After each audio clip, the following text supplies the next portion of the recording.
میاں بیوی کے معاملات، یہ بھی معاملات میں آتا ہے۔ کتاب النکاح اگر آپ دیکھ لیں تو معاملات کے ضمن میں آتا ہے، عبادت بھی ہے، معاملہ بھی۔ بیویوں کو کتنے لوگوں نے مہر دیا ہوا ہے؟ بیویوں کو ہم مہر دیتے ہیں؟ ایک تو ہم نے مہر ماشاءاللہ اتنا لکھا ہوتا ہے کہ دینے کے قابل ہی نہیں ہوتا، اور ایک پھر ہم مہر کی ادائیگی بھی نہیں کرتے۔ آپ میں کچھ ساتھی ہیں، میں نکاح پڑھانے جاتا ہوں، میں ان کو اکثر کہتا ہوں آپ لوگ جنتی ہیں، اللہ آپ کو اس پہ جنت میں لے کے جائے گا۔ مہر اتنا آسان، مہر دونوں طرف سے آسانیاں ہیں۔ میں حیران رہ جاتا ہوں، اس زمانے میں بھی ایسے لوگ ہیں۔ مناسب مہر، زبردست معاملہ، پھر ادائیگی کا وقت کہتے ہی دے دیتے ہیں ہمیں، بات ہی ختم۔ لیکن قیامت کے دن جب یہ شوہر پیش ہوگا اللہ کے ہاں، تو یاد رکھیں بیوی کے حقوق کے زمرے میں اللہ یہ بھی پوچھیں گے بیوی کا مہر کہاں ہے۔ ہم مہر کے معاملے میں یہ ہے کہ ہم کہتے ہیں آپ بس بیوی ہمارے ساتھ ہے، دے دیں گے۔ کب دو گے؟ مرنے کے بعد دو گے۔ مرنے کے بعد تو میراث ہے، اپنی زندگی میں دے دو۔ میراث سے دینے کے بجائے اپنی زندگی میں دے دو۔ ہم مہر کے متعلق نہیں سوچتے۔ بیوی سے اپنے تمام حقوق منوانے کے لیے ہم، بیوی یہ بھی حق ہے کہ شوہر کی عزت، یہ بیوی کے حقوق میں مہر کی ادائیگی ہے۔ کتنوں نے دی ہے مہر کی ادائیگی؟ قیامت کے دن یہی سونا جو آپ نے مہر میں لکھوایا ہے، یہی پیسہ جو آپ نے مہر میں لکھوایا ہے، قیامت کے دن وبال جان بنے گا۔ تو بیویوں کو مہر ادا کرو۔ اچھا جی، اب اگلی بڑی دلچسپ و انٹرسٹنگ بات یہ ہے، مہر کی ادائیگی میں ہمارے کیا طریقے ہیں؟ اللہ معاف کرے، ہم کہتے ہیں بیوی کو بھائی یہ مہر ہے، بس کیا ہے ہماری اور آپ کی تو زندگی ہے، اب تو آگے گزرے گی، مہر معاف فرما دیں۔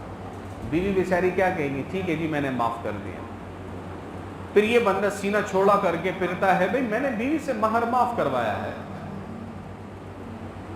تو میں اس بندے سے سوال کرتا ہوں یہ جو معاف کروایا ہے یہ تو نے علماء سے پوچھ کے کروایا ہے کہ اس طرح مہر معاف ہو جاتا ہے؟ آیا نہیں ہوتا مہر معاف؟ مہر معاف ہو جاتا ہے کہ نہیں ہوتا؟ پوچھ کے کروایا کہ نہیں خود ہی اپنے لیے دین کے اصول بنا لی؟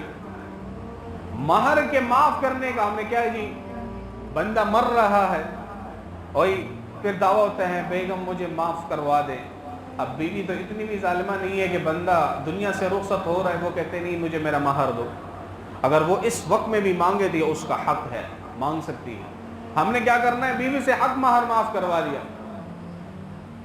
اگر بہنوں کے حصے کی بات آتی ہے، بہنوں کو کہتے ہیں تاسو آپ حصہ مانگتے ہو، حصہ مانگنا ہے آپ معاف ہی کروا دو، آپ نے کیا کرنا ہے؟ آئی آپ کے گھر ہے، یہ ہے وہ ہے، باتیں کر کے۔ اب بہن نے کیا کرنا ہے؟ ٹھیک ہے جی میں نے اپنا حصہ معاف کر دیا ہے، یہ علماء سے پوچھ کے کروایا ہے۔ مجھے سمجھ میں ایک بات نہیں آتی،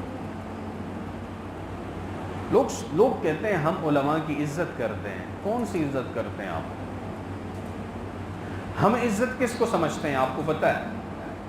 ہم اس دن بڑے خوش ہوتے ہیں، ذاتی طور پر میں خوش ہوتا ہوں اور اس کو اپنے لیے عزت سمجھتا ہوں۔ میں جاتا ہوں سلام دعا ٹھیک ہے، میں تو اکثر بڑے ہیں خود سلام کر لیتا ہوں، ساروں کو سلام کرتا رہتا ہوں۔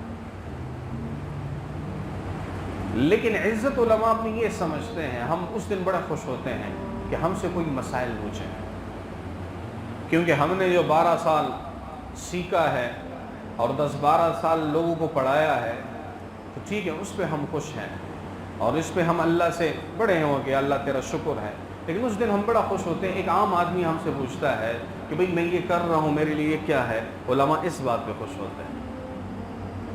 سلام دعا تو ویسے بھی ہم نے کرنی ہے چاہے عالم ہو غیر عالم ہو، لیکن ہم اس پہ خوش کبھی سوچا ہے اس پہ؟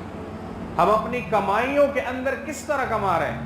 ہمارے اخراجات، ہمارے کاروبار یہ ساری ملا کر اگر اس سے زیادہ ڈبل گنا ہم کما رہے ہیں، یہ حرام ہے ہم کما رہے ہیں۔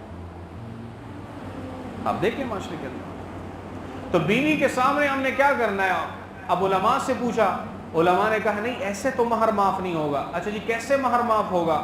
بیوی کو مہر ہاتھ میں دو، یہ لو تیرا 1 لاکھ 2 لاکھ 3 لاکھ سونا جتنا بھی ہے یہ لو، یہ تیرا مہر ہے، میں تجھ سے نہیں مانگتا، یہ مہر دو۔ اس کے بعد بیوی اگر اپنی مرضی سے وہ مہر تمہیں واپس کر دے تب جا کے مہر معاف ہوتا ہے۔ اس کو کہتے ہیں ریٹرن۔ اب ہم نے کیا کر دیا بھائی معاف کروا دو، تو بیوی معاف نہیں کروائے گی تو کیا کرے گی؟ کیا کرے گی؟ بے بس ہے۔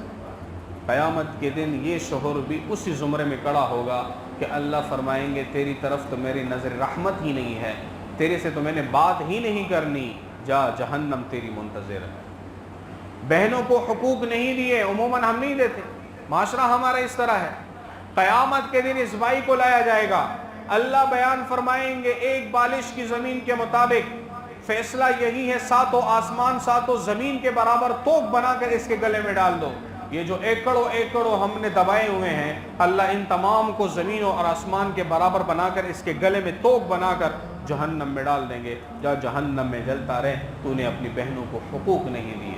وہاں پہ کیا ہوتا ہے؟ علماء نے لکھا ہے، حضرت شیخ الاسلام دامت برکاتہم العالیہ نے بیان فرمایا کہ ان کاغذات کو لے کر ان کے ہاتھوں میں دو، زمین کو لائن لگا کر قبضہ دو کہ بھئی یہ بہن یہ تمہاری زمین ہے، اس کا آمدن تمہارا ہے، اس کا کھانا پینا سب کچھ، جتنے بھی اخراجات جتنے بھی اس کے اوپر لگیں گے یا اس سے نکلیں گے سارے تیرے ذمہ ہیں۔ اس کے بعد یہ بہن اگر تمہیں کہہ دے بھیا یہ لے لو، یہ کاغذات بھی لو، یہ زمین بھی لو، تب جا کر یہ ریٹرن ہوگا، تیرے لیے حلال ہوگا، ورنہ ساری چیزیں تیرے لیے حرام ہوگی۔ تیرا کھانا حرام ہے۔ علماء نے لکھا ہے، آخری مسئلہ بیان کرتا ہوں، علماء نے لکھا ہے اگر ایک بندہ حرام چیز کما کر اپنے پیسے بچاتا ہے، جتنے پیسے بچا لیے اتنے پیسے اس کے کھاتے میں حرام ہے۔ بجلی چوری کی مثال کے طور پہ 400 یا 500 یونٹ بچا لیے، جتنے پیسے بنتے 10,000 20,000، یہ اگر اس نے چرا لیے ہیں، یہ کہتا ہے میں نے آرام سے جو ہے دھوکہ کر لیا، میٹر بند کر دیا، تار نکال کر ڈائریکٹ لگا لیا، کسی بھی طریقے سے یہ جتنے پیسے اس نے بچا لیا، علماء کا فتویٰ ہے اتنا جو ہے یہ سارا حرام ہے، اتنا یہ سارا حرام ہے، اس کے مال کے اندر یہ انکلوڈ، اس کے مال کے اندر یہ شامل ہے۔ بہنوں کے حقوق ہیں، اسی طرح اور جتنی چیزیں ہیں، بہنوں کو حقوق ہیں، اس کو اپنے پاس رکھے ہیں، مالیت ہے، یہ ساری مالیت تیرے مال کے ساتھ حرام ہے۔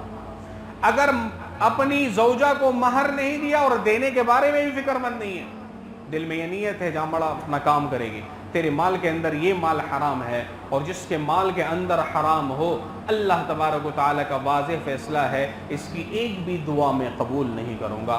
حاکم کی روایت ہے، اللہ کے نبی نے بیان فرمایا جس مال کے اندر حرام مال ہو، بیان فرمایا اس بندے کا کوئی بھی عمل اللہ قبول نہیں فرماتے، کوئی بھی دعا اللہ قبول نہیں فرماتے۔ پھر ہم یہ گلہ کیا کریں اللہ کہ اللہ سے مانگتے ہیں اللہ دیتے نہیں۔ اللہ ہمیں عمل کرنے کی توفیق عطا فرمائے۔